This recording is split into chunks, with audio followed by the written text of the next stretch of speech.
Greetings, welcome to Pastoral Epistles/Leadership. இது போதகர்களுக்குரிய நிருபங்கள். இந்த கிளாஸில் நம்ம பார்க்க போகிறதுன்றது சபையிலே ஒரு ஸ்திரீக்கு கர்த்தரினால் கொடுக்கப்பட்ட ஒரு ஸ்தலத்தை குறித்து, ஒரு இடத்தை குறித்து நம்ம பார்க்க போகிறோம். ஸோ இந்த பகுதி நம்ம பார்க்க போகிற வசனங்களின் பகுதி எங்கே இருக்குதுன்னு கேட்டிங்கன்னா 1 தீமோத்தேயு 2வது அதிகாரம் 11வது வசனத்திலிருந்து 15வது வசனம் வரைக்கும். ஸோ இந்த ஸ்திரீகளுக்கு கொடுக்கப்பட்ட அந்த இடத்தை, சபையில் கொடுக்கப்பட்ட இடத்தை கர்த்தருடைய கோட்பாடுகளின் வாயிலாக பார்க்குறதுக்கு நமக்கு இன்னும் ஒரு பகுதியும் பார்க்கணும். அது 1 கொரிந்தியர் 11வது அதிகாரம். அது பார்த்துட்டு அப்புறம் 1 தீமோத்தேயு 2வது அதிகாரம் 11லேருந்து 15 வரைக்கும் பார்க்கலாம். நிறைய பேர் தவறாக புரிந்து கொண்ட ஒரு கோட்பாடு தான் இந்த கோட்பாடு. ஸ்திரீகளுக்கு கொடுக்கப்பட்ட ஒரு இடம் கர்த்தருடைய சிந்தனையில், கர்த்தருடைய சித்தத்தில். ஸோ 1 கொரிந்தியர் 11 3வது வசனத்தை பார்க்குறேன் நான். ஒவ்வொரு புருஷனுக்கும் கிறிஸ்து தலையாய் இருக்கிறார். ஸ்திரீக்கு புருஷன் தலையாய் இருக்கிறான். கிறிஸ்துவுக்கு தேவன் தலையாய் இருக்கிறார் என்று நீங்கள் அறிய வேண்டும் என்று விரும்புகிறேன். ஸோ தலை அப்படின்னு வரும்பொழுது இந்த வார்த்தைக்கு பின்னாடி என்ன இருக்குன்னு பொறுப்பு இருக்கு, ரெஸ்பான்சிபிலிட்டி. அதுக்கப்புறம் அக்கௌண்டபிலிட்டி, அந்த பொறுப்பை நடத்தக்கூடிய அல்லது அந்த பொறுப்பிலிருந்து விலகினா வரக்கூடிய கேள்வி. தலை அப்படிங்கும்போது அதிகாரமும் இருக்குது. எங்கே அதிகாரம் இருக்கோ அங்கே பொறுப்பும் இருக்குது. அந்த பொறுப்பிலிருந்து விலகும் பொழுது அதற்கேற்ற விளைவுகளை சந்திக்க வேண்டியதாகவும் இருக்குது. ஸோ இந்த இடத்துல பவுல் பேசும்போது ஒரு குறிப்பிட்ட ஒரு குறிப்பை சொல்கிறான். அது ரொம்ப முக்கியமான குறிப்பு. தேவன் கிறிஸ்துவுக்கு தலையாக இருக்கிறார். ஒரு நிமிஷம் யோசித்து பாருங்க. கிறிஸ்துவும் தேவனே, பிதாவாகிய தேவன் கிறிஸ்துவுக்கு தலையாக இருக்கிறார். அதே சமயத்தில் கிறிஸ்துவும் தேவனானவர். ஆதியிலே வார்த்தை இருந்தது, அந்த வார்த்தை தேவனோடு இருந்தது, அந்த வார்த்தை தேவனாய் இருந்தது. ஸோ அப்போ பிதாவானவர் கிறிஸ்துவுக்கு தலையாக இருக்கிறார் அப்படின்றதுல கிறிஸ்து முழு மனதோடு தன்னுடைய பிதாவுக்கு கீழ்ப்படிந்து நடந்தார்.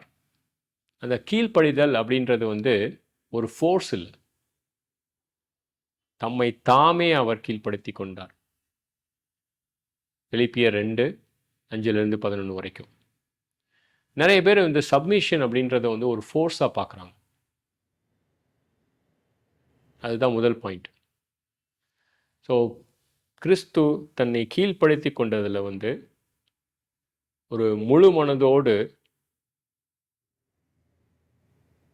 இருக்கக்கூடிய அந்த கீழ்ப்படிதல் கிறிஸ்துட்ட இருந்தது. 2வது பாயிண்ட் என்னென்ன, தேவனாகிய கிறிஸ்து பிதாவாகிய தேவனுக்கு கீழ்ப்படிந்து வந்தார். அவர் மனித கோலம் எடுத்த பொழுது, ஒரு மனித உருவு எடுத்த பொழுது. ஸோ அப்போ கீழ்ப்படிதல் அப்படின்றது ஒரு ஃபோர்ஸ்னால் வரக்கூடியதல்ல. இந்த இடத்துல முழு மனதோடு இருக்கக்கூடிய ஒரு கீழ்ப்படிதல். 2வது கீழ்ப்படிதல் அப்படிங்கும்போது ஒரு நபர் குறைவாக மதிப்பிடப்பட்டு இன்னொரு நபர் அதிகமாக மதிப்பிடப்படுறதுன்றது இல்லை. கிறிஸ்துவும் தேவன், பிதாவும் தேவன். தேவனாகிய கிறிஸ்து, பிதாவாகிய தேவன். ஸோ இப்போ அதை அப்படியே ஒரு ஆணுக்கும் பெண்ணுக்கும் பொருத்தி பாருங்க.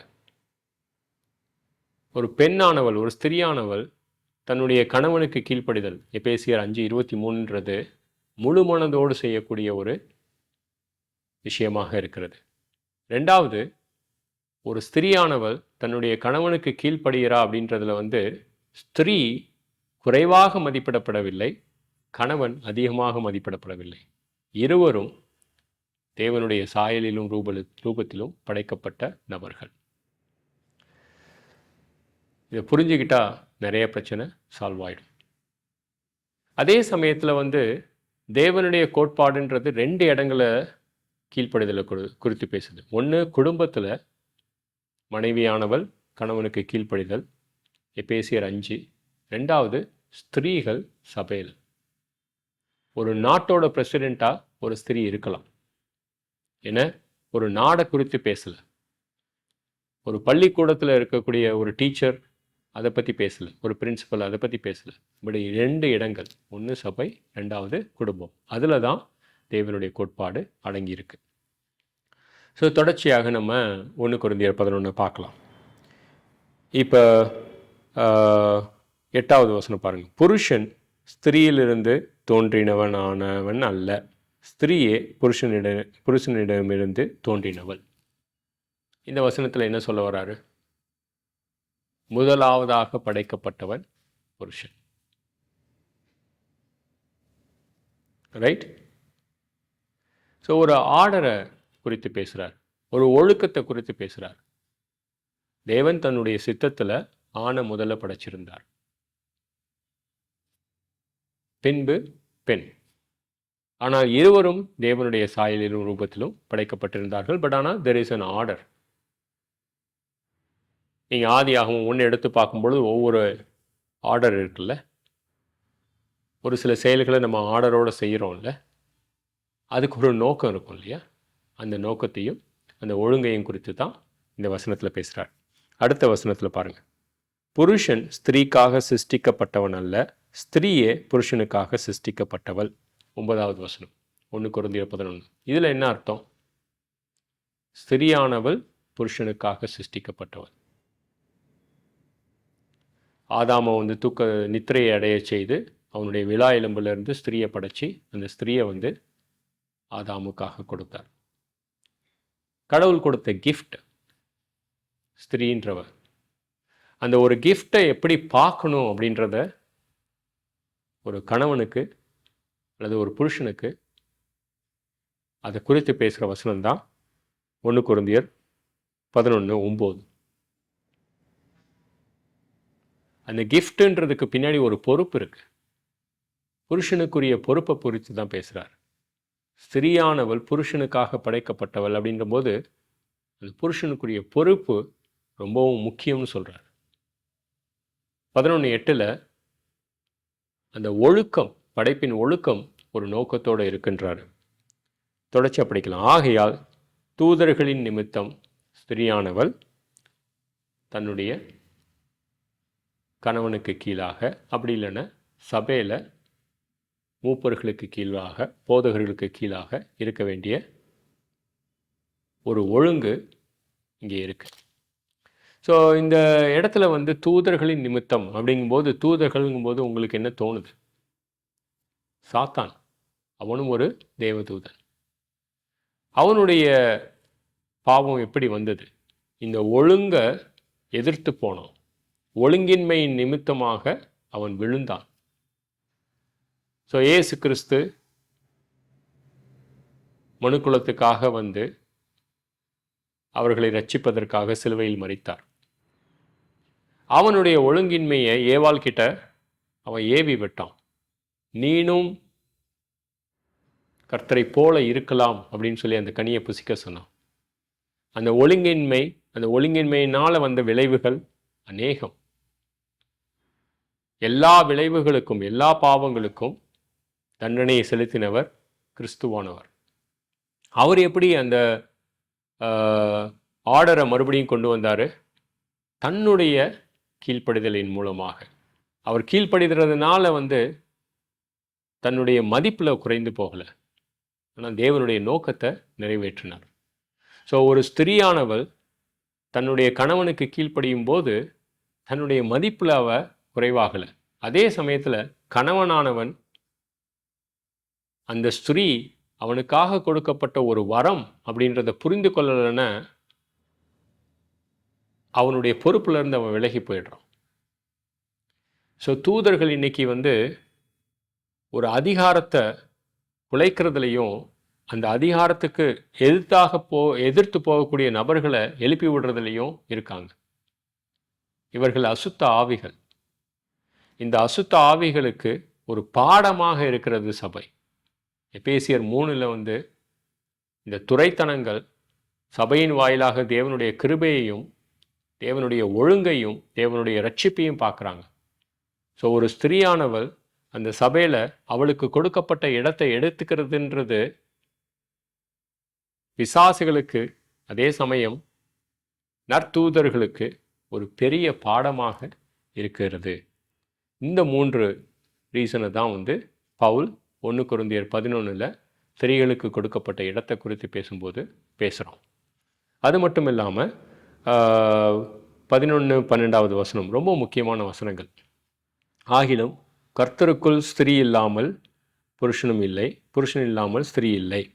ஸ்திரீயானவள் புருஷனிலிருந்து தோன்றினது போல புருஷனும் ஸ்திரீயிலிருந்து தோன்றுகிறான். சகலமும் தேவனால் உண்டாயிருக்கிறது. ஸோ முன்னாடி அவர் சொன்னார், ஸ்திரீயானவள் புருஷனிடமிருந்து தோன்றினாள். பட் இப்போ வந்து பார்த்தீங்கன்னா ஆதாமை தவிர எல்லா ஆண்களும் ஸ்திரீயின் வாயிலாக வந்தவர்கள். ஸோ அப்போ ஆதாம் வந்து மேன்மை பாராட்டுறதுக்கு இடமே இல்லை. கிரிட்டிக்கல் இன்டர் டிபெண்டன்ஸ் இருக்கு. ஒரு புருஷன் ஒரு ஸ்திரீயை வந்து மதிப்பில் குறைவாக பார்க்கறதுக்கு ஒரு காரணம் இல்லை. ஏன்னா ஆதாமை தவிர எல்லா ஆண்களும் ஸ்திரீயின் வாயிலாக வந்தவர்கள்.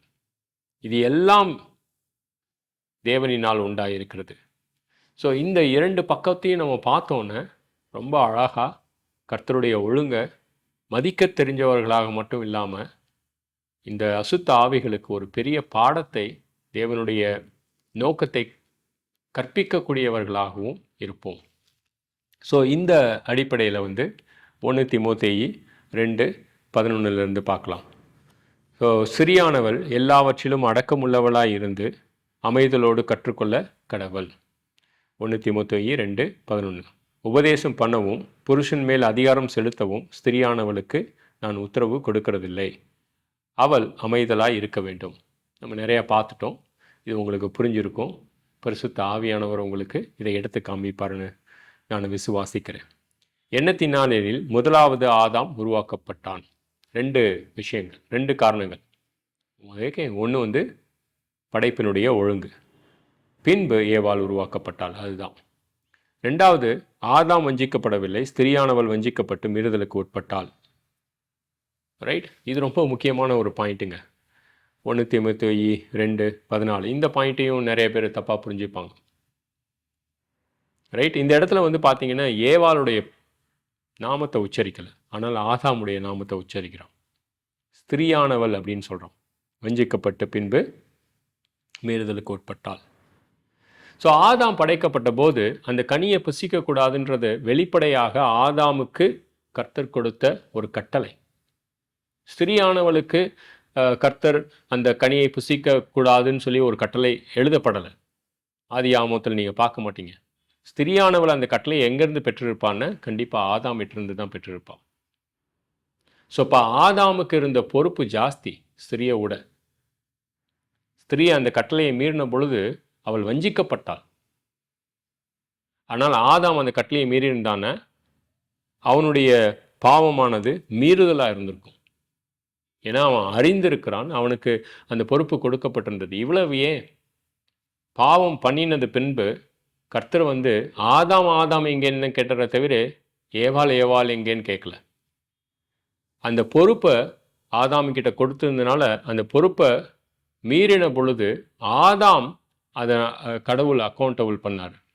உடனே ஆதாம் நீங்கள் கொடுத்த இந்த ஸ்திரின்னு சொல்லி கர்த்தர் மேலேயே பழிய போட்டான். ஸோ ஆதாமுக்கு பொறுப்பு ஜாஸ்தி இருக்குது, ஏதாவது ஒன்று தவறாக நடந்த போது. இதை தான் பவுல் எழுதும்போது பார்க்குறோம் நம்ம ரோமர் 5:12. பாவமானது ஒரே மனுஷனின் வாயிலாக வந்ததுன்னு, ஒரு மனுஷின் வாயிலாக வந்ததுன்னு எழுதலையே, ஒரே மனுஷனின் வாயிலாக. ஸோ இப்போ ஆதாமுக்கு அதிகாரம் இருக்கக்கூடிய இடத்துல பொறுப்பும் இருக்குது. ஆதாமுக்கு அதிகாரம் இருக்குன்றதுனால ஒரு ஸ்திரீக்கு, ஏவாளுக்கு மதிப்பு கம்மின்னு சொல்லிட முடியாது. ஸோ இந்த எல்லாமே வந்து சாத்தானுடைய ஒழுங்கின்மையில் ஆரம்பித்தது, கிறிஸ்துவனுடைய ஒழுங்கின் நிமித்தமாக நேர்த்தி செய்யப்பட்டது. இந்த சபையானது கிறிஸ்துவனுடைய ஒழுங்கை வெளிப்படுத்தும் பொழுது கர்த்தரானவர் மகிமைப்படுத்தப்படுகிறார். ஸோ ஏவாளுக்குரிய ஒரு ரோல் டிஃப்ரென்ஸ் பாருங்கள் நீங்கள். அப்படி இருந்தும் தெளிந்த புத்தியோடு விசுவாசத்தோடும் அன்பிலும் பரிசுத்தத்திலும் நிலை கொண்டிருந்தால் பிள்ளை பேற்றினாலே ரட்சிக்கப்படுவாள். குழந்தைய பெற்றா அவங்க ரட்சிக்கப்பட்டாங்கன்னு அர்த்தம் கிடையாது. அவங்களுக்கு கொடுக்கப்பட்ட அந்த ஒரு ரோல், அந்த ஒரு ஒரு பகுதி, குடும்பம், பிள்ளைகள், ரைட்? ஸோ நீதிமொழிகள் 31 நீங்கள் எடுத்து படித்து பார்த்தீங்கன்னா ரொம்ப அழகாக இருக்கும். அந்த வீட்டு வேலையை கனப்படுத்தக்கூடிய வகையில் ஸ்திரீகளுக்கு எழுதியிருப்பார். இன்றைக்கி சாத்தானோட கிரியையை பாருங்கள் நீங்கள். 2 விதமாக இருக்கும். ஒன்று, அத்தாரிட்டியில் இருக்கிறவங்கள தன்னுடைய அத்தாரிட்டியை பற்றி புரிஞ்சிக்காமல் அவங்க ஒரு அதிகாரத்தை கொண்ட ஆணவத்தோடு செயல்படக்கூடியவங்களாக வச்சுருவோம். அப்படி இல்லைன்னா அத்தாரிட்டிக்கு கீழே இருக்கிறவங்க அந்த அதிகாரத்துக்கு எதிர்த்து போகக்கூடிய ஜனங்களாக மாற்றி விட்டுருவோம். ரைட்? இன்றைக்கி ஆண் பெருசா பெண் பெருசான்னு இல்லாமல் போய் ஆண் பெண்ணாக நடந்துக்கிறதும் பெண்ணு ஆணாக நடந்துக்கிறதும் ஜெண்டர்லேயே கை வச்சிட்டான் சாத்தான். இந்த ஒழுங்கின்மையை அவன் உலகத்தில் பரப்பி கொண்டிருக்கிற சமயத்தில் சபையானது கர்த்தருடைய ஒழுங்கோடு செயல்படும் பொழுது எவ்வளவு மகிமை கர்த்தருக்கு கிடைச்சிடணும்னு யோசித்து பாருங்கள் நீங்கள். ஆமென். Thank you so much.